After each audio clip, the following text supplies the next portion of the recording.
Alright, a first look at the Flybear FX9601 Cessna 182 ready to fly. It is a brushless, it's not just sub 250 gram, it is a sub 100 gram plane. And I have mine right here. Alright, so in the specs it states that the all-up weight on that plane with the stock battery, which is a 1S 500 milliamp hour, and I think that's a 20C LiPo. It states in the specifications that it's 95 grams. Okay, so I put the stock battery in mine, put it on the scales, and mine was exactly 95 grams. I don't think I've ever seen anyone get the weight exact like that, but that's what mine was, exactly what the spec stated.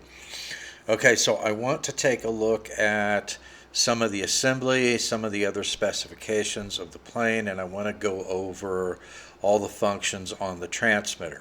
Okay, so the only thing that you have to really assemble is you have to attach the main wing, the struts for the main wing, and the landing gear, and I think that's pretty much it. So you got a servo wire that comes off, and you've got this connector. You've got this connector here inside the plane that you need to patch that into, and then you've got a locking foam tab in the back, and you've got a screw that goes into the front to secure the wing to the fuselage. And so here I got my wing attached. I've got the screw in the front, so my wing is nice and solidly attached to the fuselage.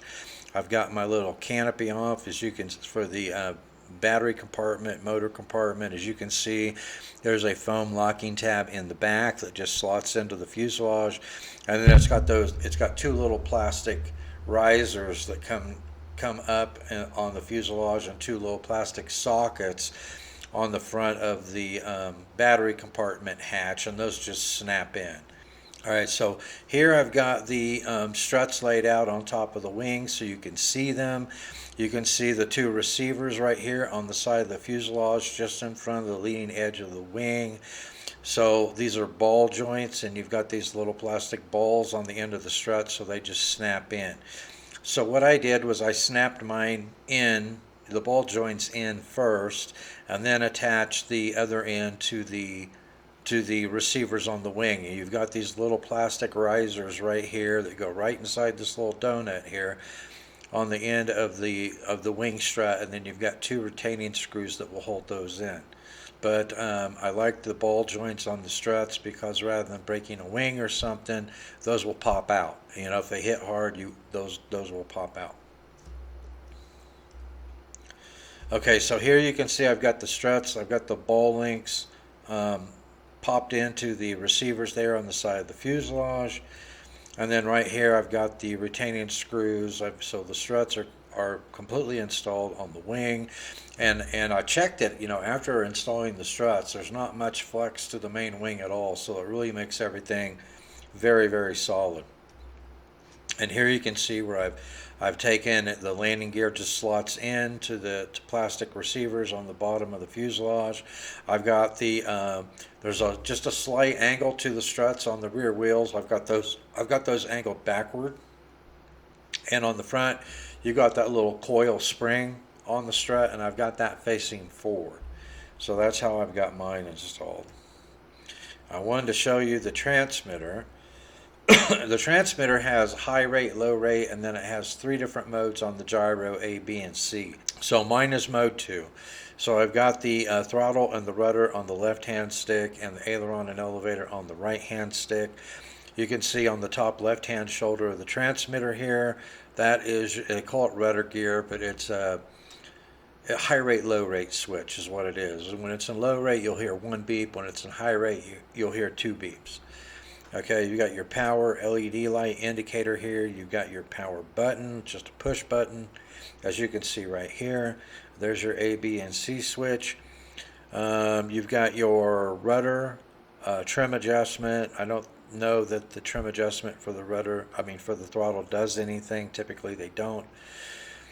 You've got trim buttons over here for your aileron, trim buttons for your elevator, and then if you look at the switch, the ABC switch, where I have it in the middle right now in B, if you read down here in the print, it states that gear A is 6G1, which is high angle climb. So that tells me from reading this that with the switch in the A selector, it's fully stabilized, but it's not as restrictive. In the B position, which I would say is the default position, is 6G2, and that is low angle climb. So that tells me that B is fully stabilized and the most restrictive. So that's the mode that I am going to launch it in for the first time for the maiden flight. I'll have it in the B position for fully stabilized with the most restricted angle, and I will have it in low rate when I launch it. And then if you have it in the selector in the C position, that's 3D mode. So we'll test out all the modes in the maiden flight. So I wanted to show you guys that. All right, so I've got mine assembled. I've got it ready to go. Everything is working. The gyro's correcting in the proper direction. I did charge up the battery, and then I held the plane, vertical and gave it full throttle. And it feels like, for a 1S power system, it feels like it's going to have pretty decent power here. So it's a full 4-channel. It says flight time 12 minutes. Excuse me, I got that wrong. It's 12 minutes, not 10 minutes. Charging time, it says 45 minutes. It comes with the little USB charger. The battery has a little flat white connector on it. Mine came with just one flight battery, but I've got so many of those little batteries. I'm rich in 1S batteries, let's put it that way. It's made out of EPP foam, which is the most durable foam I've ever come across. It is a 1504 4700 kV brushless motor.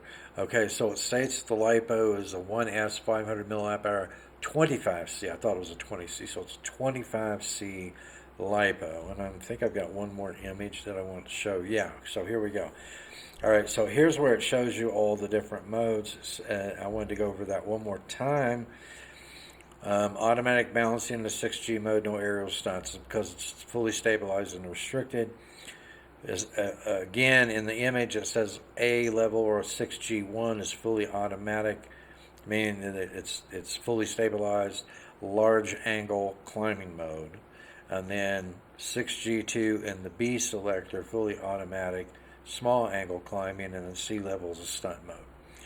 Okay, so that's all there is to it. The assembly is a piece of cake. It'll take you about 5 to 10 minutes to assemble it. It'll take you much longer to charge the battery than it will to assemble it. So start charging your battery and then do your assembly and you'll be ready to go. Okay, so stay tuned. I will be posting the maiden flight video shortly. So that's a wrap on this episode. I'll see you next time in the Tinker's Lab.